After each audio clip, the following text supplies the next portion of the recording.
Welcome to the Tanya Acker Show. The hilariously funny Yvette Nicole Brown is here with me today. She's got a new movie coming out. It is Code 3. It is sort of like The Pit with giggles. She'll tell you more about it. But we also talk about deciding not to compromise and finding true love and deciding to take a stand and to care about the world that we're in, and also just having a gosh darn laugh when you need to. We had some, you will have some if you take a listen. I think you're going to have a really good time listening to this conversation. I had an excellent time having it. Thank you, Yvette, for being here. Thank you, my friends, for being here. And please don't forget to subscribe. Here I am with Yvette Nicole Brown. Yvette Nicole Brown. What's Thank up, you for being here, girl. Oh my I'm God. so excited. I'm really excited. I know you a little bit. Like, we have a mutual friend. Like, A little we bit. Are hung you out a kidding bit. me? Like, We go back like 8-track. Girl, don't try it. Don't you try it with I'm not me. playing, but I don't want to overrepresent a friendship, but I do consider you one. And I love you. I see your social. We've hung out in real life. Yeah. That has been special. But your life recently has just taken on all these new turns. So I'm just going to start with this because Let's do it. I think when I first met you, I was newly married. Mm-hmm. And you were dating and you wanted, you were looking for a partner. And girl, you met your man and you found your dude. Yeah, rekindled, which is even you knew him more from miraculous. A long time ago. So how does that happen? Like, is it weird when it's somebody who you know for a long time and then you guys are like, oh, now I think you're my person? No, I think it actually is perfect that way because first of all, it makes sense for why it didn't work with anybody else. You know what I mean? It was apparently always him. It kind of, I think, gives hope to other people because we always are feeling like either I haven't met him, like why haven't I met him? Well, what if you have met him? And just the circumstances weren't right for you guys to be together at that time. When it's the right time, God will bring you back together. And I think that is for a woman of a certain age or even men of a certain age, that's something that's a little more exciting to dream of than this magical person that exists that you've never seen before, So it was great. My husband and I were friends when we were in our 20s. We were in an acting class together, and he was married to someone else, and I would never get in the middle of anybody's situation. And years went by, 20 some years went by. He got divorced, and we found each other. It's amazing. What was the thing? Like, what was the moment? And you don't have to give too many details, but right? Like, I'm not trying to get we don't have to get messy, but what was the thing when you were like, oh my God, you were once upon a time my friend and now you're more than my friend? It's so funny. I can't think of a moment. It feels like he's just always been. Even when we weren't talking for those 20 years and had been platonic friends, he always had a place in my heart as one of the good ones, right?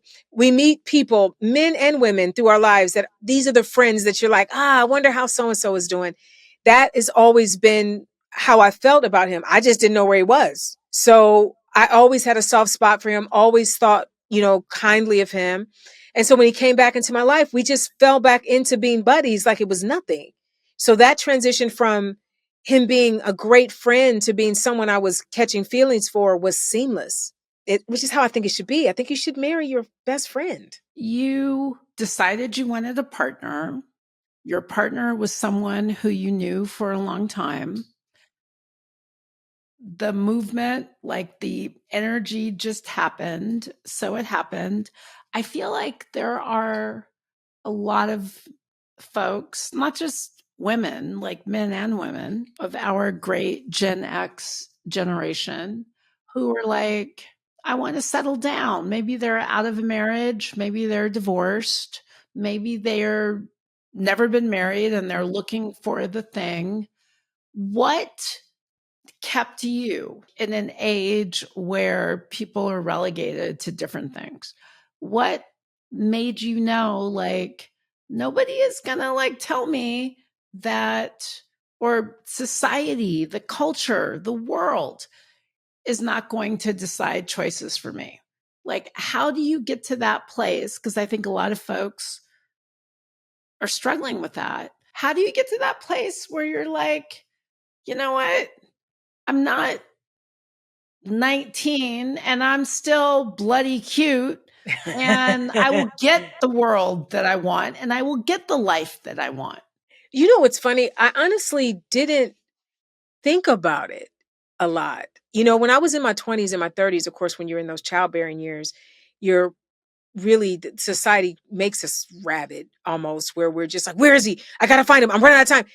And I was a part of that rush towards whoever the heck he was for a long time. And I was seeing men that weren't right for me. And I saw friends making bad decisions and just choosing people because the time was running out, you know, and most of those women are divorced now, or they're in relationships that they're miserable because they let society dictate that it was time. I accepted that it may not happen for me. And I think that is probably the best decision you can make as time is passing you by and you haven't ticked those things off your list, because everybody on this earth doesn't get married. And everybody on this list shouldn't get married. Let's say that. Okay. Everybody need, it's not for Everybody, everybody. It's not it's for not. everybody. And it's not better than being single. I think I love what Tracy Ellis Ross is doing right now in this space. And she and I used to do it together before I got married. I love that she is being very honest. Like, there are, of course, there's days where you're lonely, or you're taking a trip or something, and maybe you wish you had somebody to hold your hand while you're walking through the concourse of the airport. But there are also a lot of nights and days where you're happy that you're by yourself and you're enjoying your freedom, and you've created and cultivated and curated a world with your friends and your family and your job that makes you really happy and fulfilled. And I think we're playing women and men when we make them feel like the only course that brings joy is marriage and children. I was single until I was unmarried until I was 52 years old. 53 years old. And I was fine. I would be fine if I didn't have Tony in my life. Tony's great. Tony's wonderful. And this new lane I'm in is just a lot of fun to ride in. And it's great to have a partner. But I will never say that being single was depressing or heartbreaking or any of those things. So I say to the people that are feeling that way, reframe how you talk about yourself and your circumstances. You deserve to have a On. life that you enjoy and that is valuable to you. Who cares what Right anybody else thinks? on. I love my husband. I'm so happy that I have a life with my husband. But I actually think that we put this thing on women Come where it's on. like, when are you married? When are you having kids? I love children. I'm a great auntie. Yeah, I'm actually a super great auntie. People to whom I am an auntie are happy I'm their auntie. absolutely. But like, I never really felt like I needed to have kids. Yeah. And I just sort of wanted to find some things out for myself. So I love the way that you Yeah, I love it. said that. And for the girls out there who were like, well, I'm not sure, but people are telling me, I think that Mm-mm. that's an You got important you got thing to chart to your own know. course. You got to You got chart to your own chart course your in own life. You course. really do. You meet your dude or your person or your woman, whoever Whatever. you meet Yeah, your you vibe with. partner, That's right. fine. You meet the person you vibe with, have at it. If Yeah. you don't compromise. Don't compromise and still build a life that you're happy with. Like, don't, all is not lost because you don't have a partner. Amen.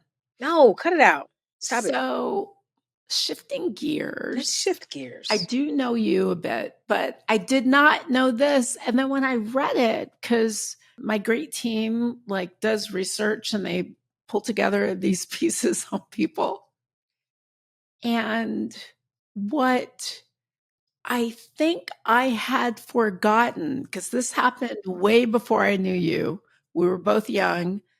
You were in the music I business. was. And you, and again, I'm a proud Gen Xer. So if you don't know Bell, if you don't know Bell Biv BBD, DeVoe. You know BBD, go what you just, doing? yeah, right. Just look it up.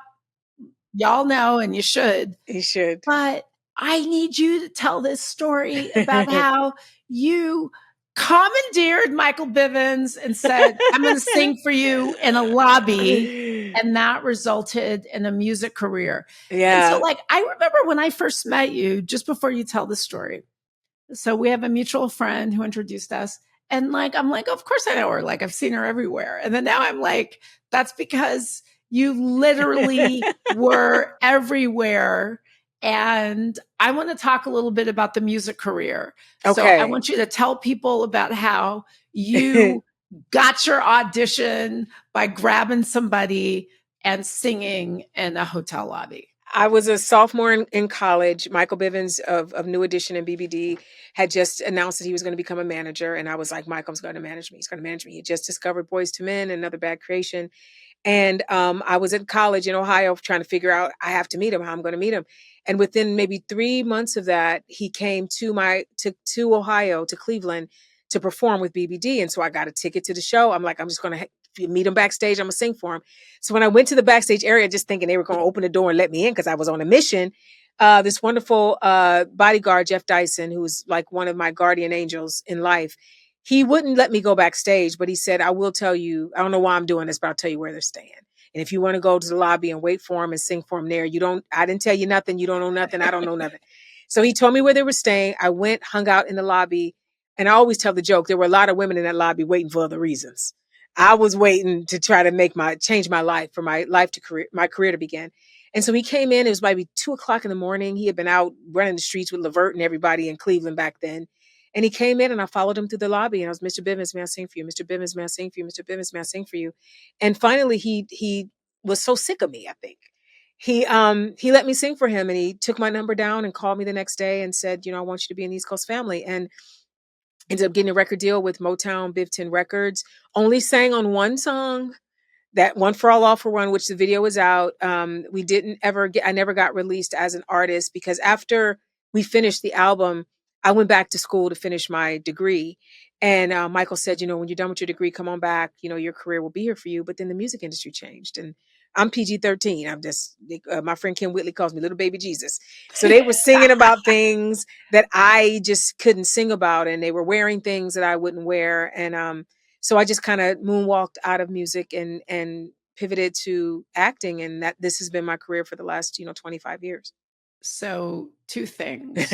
One, I want to know what it is that gave you the courage, the energy to say, The no, no, no, no, moxie. you're going to talk to me. Yeah, the moxie. Talk about that. But then, girl, I also am interested in the last thing you said. You were like, they were doing things and looking like things and engaging in things that weren't me. Yeah. So that's two things. Yeah. Start with thing one and then go to thing two. I always have believed that you get one life and you're supposed to ride it till the wheels fall off. And in my mind, I was thinking, I've already been here till 2 o'clock in the morning. I already, don't know how I'm getting home because my ride had left me long ago. And this was way before Uber. I already had to go to work the next day. And I'm like, I don't want to go to work the next day having not tried everything I could. I came here for a purpose. I want to complete the purpose. And the part of the story I forgot is that he was staying in a hotel that was kind of like an atrium. So like imagine the rooms are shaped in a rectangle and you can look up and see all the rooms from the lobby. He had said no to me like 3 or 4 times. And as I was about to give up, I heard singing coming from one of the floors. And I looked up and saw Michael listening to somebody sing. And there is something, the Leo in me roared. I was like, oh, I'll be doggone if he gonna listen to whoever. And then so I went up the elevator and was very angry. We really was a very contentious conversation he and I had where he let me sing. And even when he wrote down my number, he's like, what's your number? Like we did not like each other. He did not like that I forced myself on him. I didn't like, it was not that. So it was just really just believing in myself enough that I'm going to hear a no after I sing, not before. And what was the second part? So the second part is something you said that I think is super pertinent right now when you said people were looking and Oh, talking about yeah. things that Yeah. was not your jam. You got to know who you are, and you have to create and stand behind the line that you've drawn for yourself. This industry, be it music or entertainment, will 100% lead you to compromise if you do not know who you are. And I am very clear on who I am. I know the lane that I occupy. I did a kids show as one of the first things I ever did on purpose, because in my mind, I knew that if I'm on a kids show, I have to always be mindful of how I carry myself in this business, because I don't want to ever upset or confuse a child. So if it's an on-camera role, for the most part, it has stayed in the PG-13 lane for me. I've gotten a little naughty in some of my voiceover stuff, but even that is naughty with a purpose. I'm trying to say something, or I'm trying to show something or reveal something about the human condition. And but I am mindful of how I present myself. I want to be a role model. I want to be someone that a parent can leave their kid in front of, and know that my show is not going to lead them astray, or nothing that I'm a part of is going to lead them astray. I knew that I wanted to move into philanthropy as I got older, and I wanted to have an honorable path behind me so that no one would say no to me because of that. The only thing I do that pushes the envelope is politically. I am very spicy, Oh, yes, because you are. We're though, with on a with a purpose, because I think we're in with the the fight of our purpose. lives. We're in the fight of our lives, and if we do not throw elbows to these demons and these beasts who are trying to take away health care and clean water and air and Head Start for children, if you're going to fight and get spicy, this is the fight to be spicy in. So that's the only place where I'm a little bit more East Cleveland than anywhere else. And we are going to come back to that because you are quite the activist and you really keep your voice clear and firm on things that you believe in. But I just want to stay on this other thing for a moment. So I remember it was some years ago, I was on the talk and I was talking with the women on the talk at the time about there are a number of celebrities who were like taking off their shirts and they were like, if men can go topless, we should go topless. And then all of these young girls are going topless. And I'm like, those girls don't have jobs. Like, you are watching these folks who have big entertainment careers, they got their money. You, as a young woman, Have and something to maybe lose. I'm like, yeah, like, I don't care if I sound like kind of prude here, but I'm just going to embrace it. I'm like, they Yeah, got jobs. You don't have you don't jobs. have And jobs. like showing yourself and then just putting your whole body out there for the world. Listen, it works for some. I'm not mad at it. Like, good for you if you feel good like that. But I do feel like, just going to say it, I feel like we have, and the culture has hypersexualized young girls. I agree. And I'm going to take it a step further. I think that if you look at sort of where young Black women are, we've always been sort of treated as cheaper and Yeah. less valuable. And so it's something that I think about. Like, you know what? I wear a two-piece bathing suit too, not judging folks, but I do think that there is this like crazy hypersexualization that's happening. And people are like sometimes suggesting that it's about like positivity or like I am, cute. And so it's a dual thing. Tell me what you think about all of I guess my question is, why is empowerment only, does it only come from nakedness?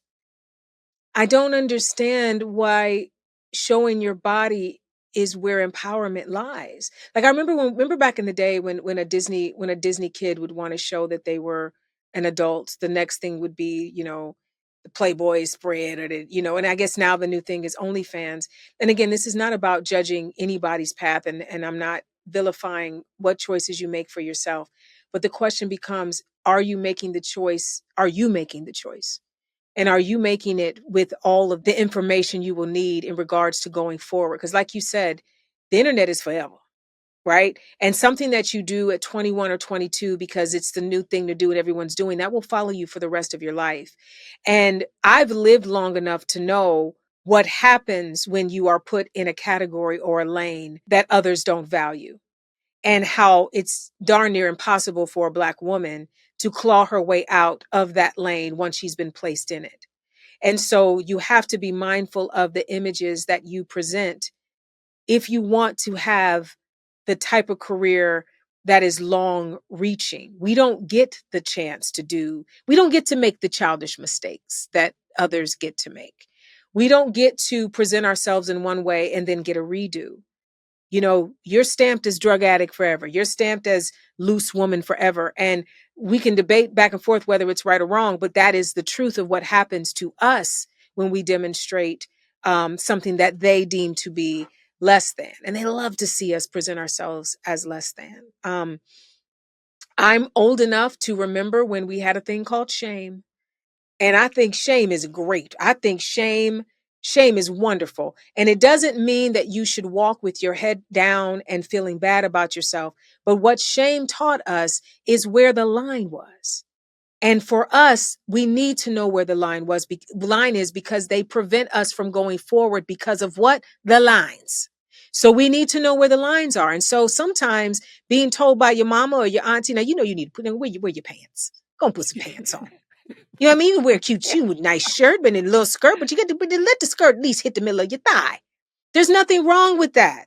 There's nothing wrong with I done been there. I know where this is going for you. Listen to me. I'm not trying to stop your fun. I'm trying to make sure you can have fun forever instead of just fun in this season before they take it all away from you. So I agree, and I know that even having this conversation, somebody gonna be, that don't like people. I ain't said nothing bad about nobody. Stop it. Nobody said nothing bad about Nobody said nothing. nobody. We want you just to make the choices for you, not because someone says this is the new way to do it. We all have an internal compass. Like I said, I'm little baby Jesus. I am Prudy McPrude. Everybody that knows me knows that. That is my internal compass that tells me. I'm not judging anybody else as a different compass, but I want to make sure that what you're doing is what you actually want to do. Not because some guy said it's cool or somebody on TikTok says it's cool or it's the new challenge. Don't just find yourself in the challenge and now you got some following you online for the rest of your life. Don't do that. Don't do that. Facts. Side note, have you been watching clips of the Cardi B trial? I saw Cardi B get out of her car today and her night. She's been wearing some fits. She's been enjoying her suits. That trial. Have you been watching? I heard that. Tell me what she. Now I know you care because you're a lawyer and you got. Care. So tell me, what am I missing? What have I missed? So I want to be fair because I haven't seen as much of the person who's suing her, but she's showing up and she's kind of owning the courtroom. Absolutely, hairdos, outfits, being herself. Change the wig. Changing that wig. This is true. Like I look at too much Instagram, but it was like she changed her wigs. She did. It's real. Like the lawyer was like, "What's your hair?" I'm like, "You did not do this. We're still here. We're still in this space." Another time, she was like, he asked her a question about the other person, the person suing her, and she was like, "She's bigger," and he was like, "How do you know she's bigger?" And even before she responded, I'm like, I don't know if that's exactly where I would have gone in this examination. Yeah. Because you were giving her an opportunity to be Cardi B. Yes, yeah. It was like not the lawyer's courtroom. And I would just say this, as a lawyer, if you are examining somebody, it needs to be your courtroom. That's right. It needs to be about your client. You cannot make it the other side's courtroom. Absolutely. And she kind of like, she's really taken it over. So I'm I'm kind of obsessed with that trial now. You're making me want to tap in. I did not. You should tap in. You should tap in. I've been catching I've been seeing videos of it, but I haven't watched them. Like I've been seeing that it's going on, but I haven't dived in. You should tap in. And I'm kind of tapped into it in a way that I'm not normally in celebrity trials. But let me ask you this, because we talked about some of your posts and your activism. What do you think that people aren't getting right now? Like, what's the thing in the room that they're not getting? People are reading. I don't think they realize how far into 1939 Germany space we really are in. I don't think they realize that we have concentration camps in America.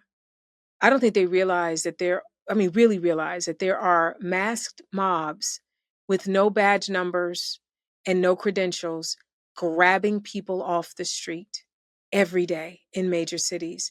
I don't think they're grasping what it means to have military forces walking up and down our streets, our military, policing us.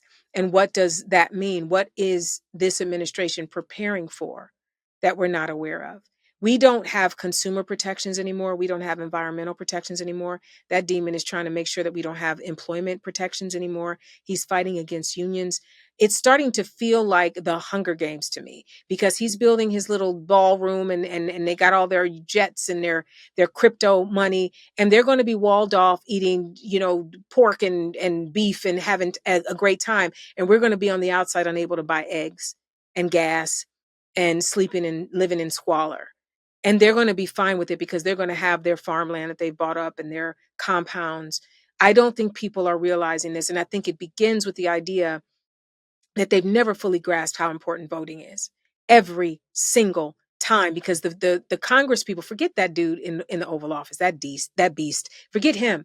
The people that are enabling him to get where to enable him to do all the things he's doing are the Congress people and the senators. And they were voted in or not voted in because people didn't show up. And those same Congress people and senators are the ones that decide who gets voted into the Supreme Court and all these judgeships. So as you're sitting home thinking it doesn't matter, the people that are making decisions about your life are corrupt and crazy and racist and all the other things. And I don't know how we're going to get him out of there, because he's now starting to attack the voting rights and voting rolls in different cities, and no one's stopping him. So once he gets a hold of the voting rolls, or they start doing all this gerrymandering and all these districts are turned into red havens for people like him, we in trouble. So I don't think people realize how much in trouble we are. We are so in trouble that if these midterms do not go the way they should, I will be looking to see where I will be going outside of this country. And you better be doing it too, because once it becomes Germany 1943, 44, you won't be able to get out.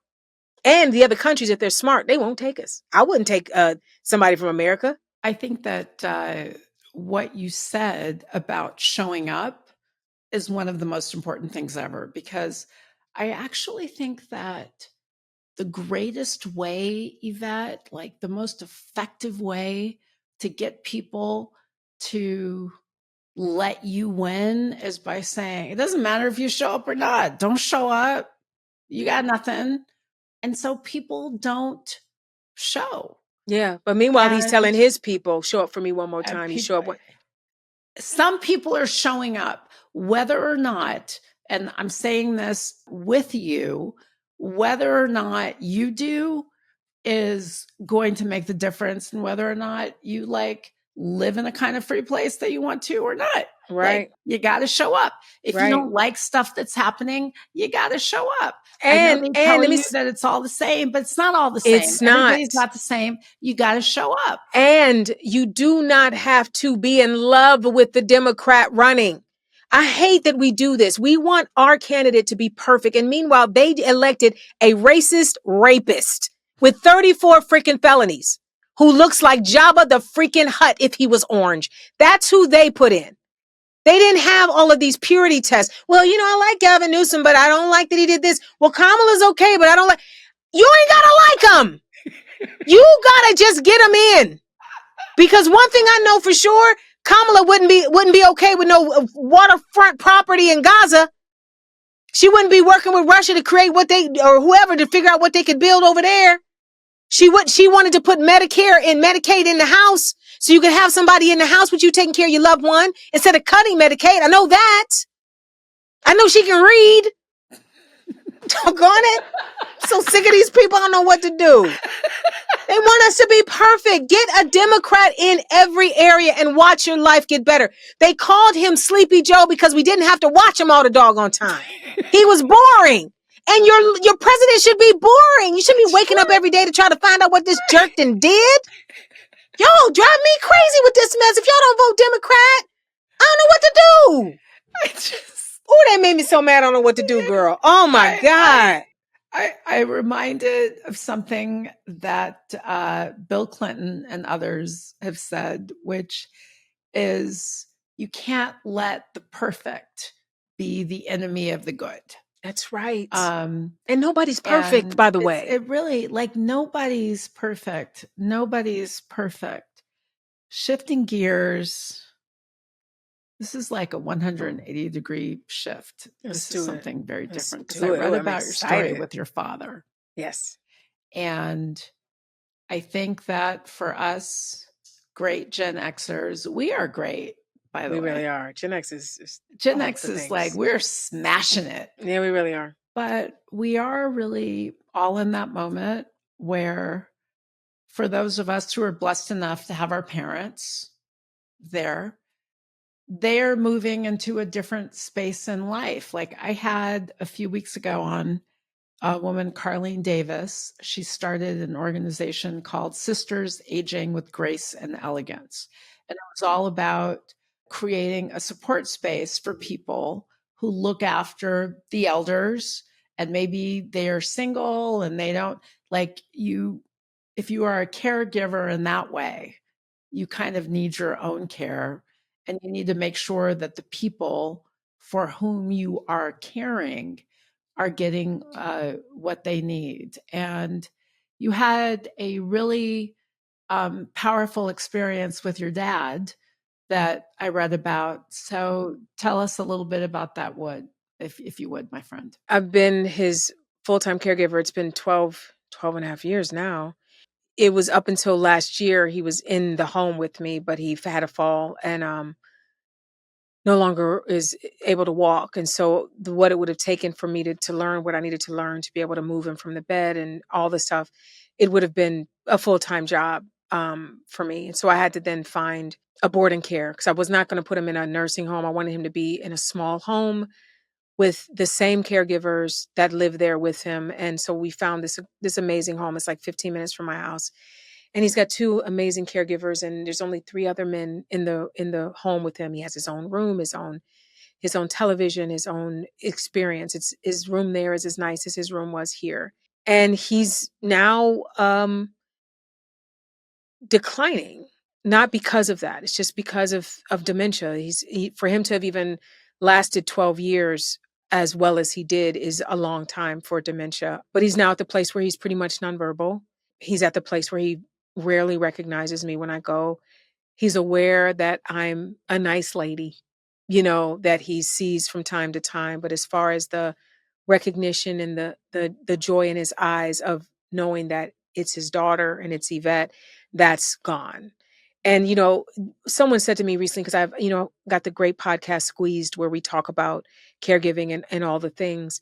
I was speaking to one of the women, one of the interviewees, and she said, "You grieve your loved one with dementia a million different ways. You grieve them when you get the diagnosis. You grieve them as each bit of them falls away as the dementia is advancing. You grieve their passing in advance because, what she said was, I said, how did you feel when your mother passed?" And she said, "I grieved my mother. I've been grieving my mother for 8 years because I haven't had a real conversation with her in 8 years." And I was thinking about that. Like my dad is so wise. I used to go to him with every little thing that happened. Like, "Dad, this happened. What do you think?" And he would get very philosophical. "Well, you bet the blah, blah, blah, blah, blah." And I have not been able to do that with him for a decade. So I'm grieving that loss of wisdom every day, even though his body is still here. His brilliant mind left him long ago. So it's tough. It still is. I still say it is the best tough thing I've ever done, or the toughest best thing I've ever done. I would not change it. I don't regret choosing to be his caregiver. I don't regret having him in the home with me for 11 and a half years. I would do it again tomorrow. And I hope other people will make the choice to become caregivers for their loved ones too, because it really does make a difference in their quality of life and yours. It's tough, but I'm full. My spirit is full. How do you get them to do it? So, there are a lot of folks, and frankly, I feel like I would age like this. I'd be like, I don't need you. I got it. I got this. And So if somebody's engaging with an elder, someone they love who may need some help, and maybe that person doesn't want the help, maybe they're like, I'm good, leave me alone. What's the point where you intervene? you got to get durable power of attorney while they still can give it. And the way you say it is, "Mom, Dad, um, if anything were to ever happen to you mentally or physically, I would want to be able to immediately step in to care for you. It will only trigger when you need me. So please, let's get durable power of attorney going." in advance, you want to make sure that your name is on their accounts, their bank accounts. When my dad, the hardest thing is when someone has dementia or passes away, if you're not on the account, you have no access to it, which means that's why you see people with these GoFundMe's and stuff when people die, because they have no money themselves to take care of the person. If the person has Social Security or a pension, that money can be used to help bury them. And insofar as getting through to them about them needing something, it's a conversation you have to have with them long before they need it. Because dementia for sure will have them thinking they better than they are. I'm telling you, they be like, I'm fine. No, you're not. So you have to have the conversation when they're still there and go, look, I know this lady named Yvette. She's got this podcast called Squeeze. I've listened to it. And, you know, there may be a time you need me and you may not realize you need me. So let's get something drawn up now that will say that I can take care of you when the time comes. And you got to strong arm them at a certain point, because in the same way, when you were a kid, you didn't know what you didn't know. When they have dementia, and most older people have some form of dementia, it may not be Alzheimer's like my dad, but everybody has a little memory loss and they get a little spicier as they get older. You need to let them know, if you don't let me take care of you, the state's going to take care of you. Mm. They find you out walking outside in the street, they're going to take you away. And you want me, who loves you, to have some say in where you go. And you want to have some say. And I'll listen to you, but the state won't. Like, you just got to strong arm them. You got to strong arm them and just and help them understand it. But you also have to do a thing that you've also talked about. I love the way you talk about money. I really do. You're like, get your money, save your money. Save You your don't know money. what's going to happen. Live below your means. Live below your means. And that's a whole fiscal lesson that I think is really great hearing from like people in your space and someone like you. Like we're I saw something you posted on Facebook. It was on Instagram, or it was a while back, but you were like, y'all can all come for me. I don't know who was coming, Who but cares? you're like, I got my stuff in the bank. You can Absolutely. work in this business or not work in Or this not. business. Ain't that But friend? I'm good. That's why I be telling folks, y'all better get, first of all, save your money so that if somebody come for you, you all right. If they were to say that you will never work in this industry again, I have worked in this industry enough. Do you understand? And I am from East Cleveland and have saved almost every dollar I've ever gotten. So I will be fine. I'll move back someplace with lower standard of living and get me another house and be just fine. Y'all ain't got to worry about me. And also, I have a college degree. And if I didn't have a college degree, McDonald's and Starbucks is always hiring. This is not, nothing's going to make me not speak. It's not going to be the roof over my head is going to make me not say what needs to be said. I'm trying to get my well done at the end of my life. I ain't worried about why I'm walking on this earth. I'm trying to hear God go, you did that, Yvette. High five. Come on in here. That's what I'm trying to get to. So if that means fame is affected or money is affected or career trajectory is affected, I don't care. And you won't be held hostage by anybody or anything, which is a beautiful thing. Yeah. But as it turns out, you continue to work. You have been working, and you have this great project out, Code 3. Yes. With Rainn Wilson. We went to the same high school. We worked there at the same time. He was at Cleveland. He went to Cleveland High School in the Valley. Rainn Wilson. He's a good dude. He's so funny. But so talk to us about the movie. And then I want to talk about what you were watching. Because you are like, this has been a little serious, but girl, you are so bloody funny. Thank you. You're literally somebody, I see you on projects and you make my heart sing because you are really funny. But talk to us about Code 3. Talk about Code 3. Yeah, Code 3 is a love letter to EMTs and paramedics. Rainn Wilson, Little Rel Howery, and Amy Carrero are the stars. And it's co-written by Christopher Leon, who's also our director, and Patrick Pianeza. Make sure I look at how his name is spelled so I say it correctly. Pianeza. He was a former paramedic, and he wrote this script that was dark but hilarious about what they go through. When you watch Code 3, you are going to want to write a letter to your local hospital and thank the EMTs and paramedics that work. It's kind of in line with The Pit. Noah Wiley's amazing show. I had Catherine Lanassa. I love her so much. So talented. Nominated for an Emmy. She's super talented. But Yep. in the same way, the pitch shows the truth of what it is to be a doctor and to work in an emergency room. Code 3 does the same. Theirs is a drama, ours is a comedy. And it's Rainn Wilson's last day. He can't take it anymore. He's leaving because mental health issues are crises are very they happen a lot with EMTs because of what they see and what they have to endure. You know, they are often the last person that someone sees before they pass on. So the amount of people they see leave here has got to weigh on their souls. And so Rainn Wilson has had enough and he's ready to leave the profession, but he's got one more night out to train one more EMT. And the mayhem and craziness that ensues is just enough to fill this amazing movie.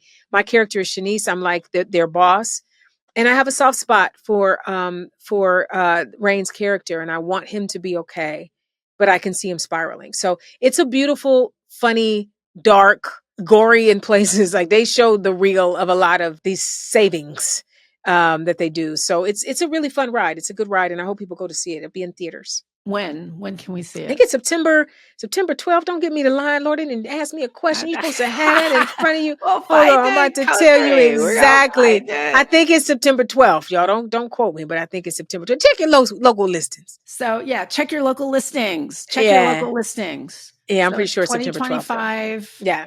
The year is winding down. It What's the is. best decision you made this year, Yvette? Oh, best decision I made this year. I mean, it was really last year. Mary and Tony was the best decision I've made. Oh, And I don't know how long. Tony. Tony's great. I think the decision to speak up even more in and not just, politically, but in just every area of my life. I'm in my 50s now. I'm gotten flat-footed in my 50s. I'm not stepping in. I'm in these things. And it's really not that much time left if you think about it. Even if you live to be 80, and I think life expectancy is really 25, 75. So I got 20, 21 more years if I make it to 75, maybe 30 if I can eke out, make it into my 80s. That means there's more runway behind me than in front of me. So every day, every moment is important. Every moment matters. And so I think choosing to speak my truth and to ask for what I actually want out of experiences, I think is the best thing that 2025 brought. 'Cause it sure wasn't the election. I love you, Yvette. I love you. You're on everything. Like you've been on all sorts of shows. We see you everywhere. What are you watching right now? What's your favorite show right now? Gilded Age had me in a chokehold. Oh my God, me Gilded too. Age. Gilded Age. Love. I love Downton Abbey, so I was already in with Julian Fellows, but Sally Richardson Whitfield is a beast. A beast like Directing, that show. And it is so full, so well cast. bodied. It's beautiful. Like we see, it's like, oh, by the way, there were Black people Absolutely. in the early 20th century who were So putting on great. big gowns and having Yes. their own parties in And Newport. balls. Yeah, it was did that great. too. We did that too. It's beautiful. I love that show. Love. I love Paradise with Sterling K. Brown. I'm enjoying that. Love. I'm enjoying that Beyond the Gates. I have that I got my stories. That's my new stories. I watch it every day. I love finding out about the Dupree family and watching those actors chew up that scenery every day. So I've been enjoying that. I love The Studio and Shrinking on Apple Plus, Apple TV Plus. Trying to think what else have I loved. The Pit, I love. It's great. Last of Us, like there's so many. I'm watching so much stuff. Oh, and Cross with the Aldous Hodge.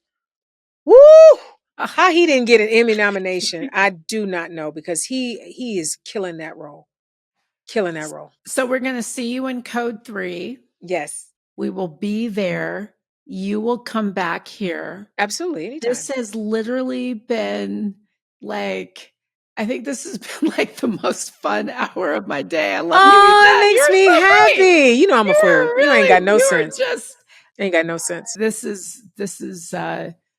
has been really great. And Awesome. honestly, like just seeing somebody who you keep your voice and real stuff, you make us laugh and kind of take us out of the real stuff when we need to be there and give us a giggle. But you stay true and honest and sincere and thoughtful. Thank you. And it is an honor to know you, my friend. It's an honor to know you. And I would like to say that I was correct. It is September 12th. I had one job. September 12th. I had one job. September I'm sitting 12th. here laughing with my friend. I had one job to promote Code 3, and you asked me when the date was, and I was like, I don't know. I did know. September 12th. Proud of September myself. 12th, Code 3.